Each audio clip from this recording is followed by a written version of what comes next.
আসসালামু আলাইকুম। আমি একটা ভবিষ্যৎবাণী করতে চাচ্ছি আমেরিকার আগামী 50 বছরে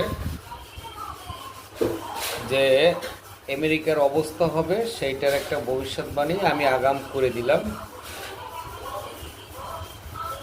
আমেরিকা দ্বিতীয় বিশ্বযুদ্ধের পরে এখন্তরে যে ধরনের মোড়লগিরি করছে, এতদিনে সবাই মুখ চুপা ছিল, কেউ বলার সাহস পায় নাই। মাঝে মাঝে উত্তর কোরিয়া একটু হুহা করত,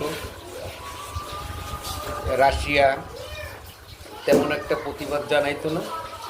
ইউক্রেন যুদ্ধের পরে রাশিয়া কিন্তু আমেরিকাতে কি কোনো ধরনের কেয়ারই করে না। তার সাথে যুক্ত হয়েছে ইরান, এখন আবার যুক্ত হয়েছে চীন, আবার ভারতকে স্যাংশন দিতে দিতে এমন পর্যায়ে নিয়ে গেছে ভারতও এখন আমেরিকারে কোনো প্রকারের কেয়ারই করে না। এখন এই পরাশক্তি এশিয়া মহাদেশের ভিতরে তিনজন, চীন, ভারত, রাশিয়া। শুনলাম এই আগস্টের 19 তারিখে এদের একটা বৈঠক হবে, আর এই বৈঠকে একটা নতুন করে আমেরিকার বিরুদ্ধে যে নীল নকশা তৈরি করবে, আর এইটাই আমরা হয়তো আগামী 50 বছর না তারও আগেই বাস্তবায়নের একটা রূপ দেখব।